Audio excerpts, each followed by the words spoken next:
Millions of people are attracted to the hustle and bustle of New York City, the beauty and the opportunities this unique place has to offer.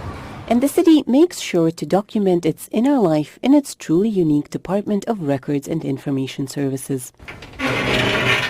Inside this giant old safe is the very beginnings of New York City, the records of the first citizenships granted here to people of all genders, nationalities and races.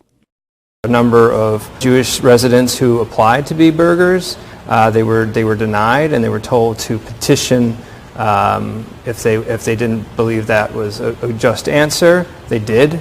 The petition actually went all the way back to Amsterdam, and the directors of the Dutch West India Company said, no, if they're here to trade and be citizens, they should be allowed to become citizens. The Records Department was founded only 4 decades ago, but in this time it has proven to be one of a kind. No other city in the US has anything like it.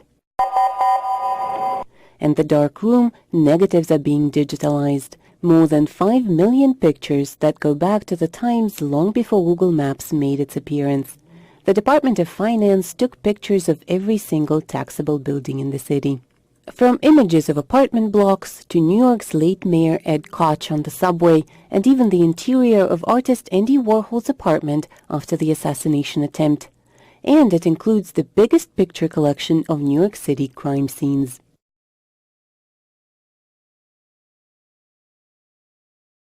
The strangest thing that I had to photograph was a suitcase that we have that was part of a mafia murder trial in the 1920s.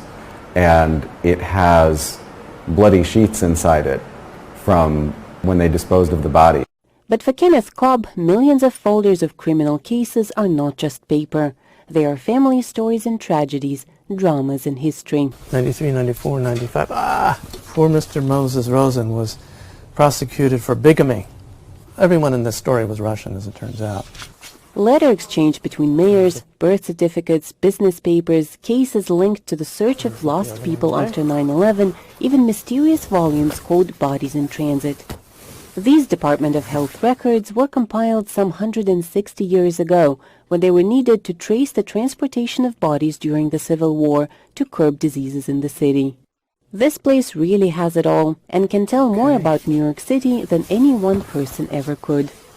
April 24th, 1865. The name of the deceased person, Lincoln, Abraham. Age, 56 years and 2 months. Place of death, Washington, D.C. The column reads disease, but it's really cause of death, pistol shot. This particular function, it didn't matter who the person was, a soldier or a president, listed the name right there. The New York City Department of Records and Information Services is open to the public. Anyone can come in and see for themselves how much, and at the same time how little, the city has changed over the centuries. People are people. Things haven't changed. For Anna Nelson in New York, Anna Rice, VOA News.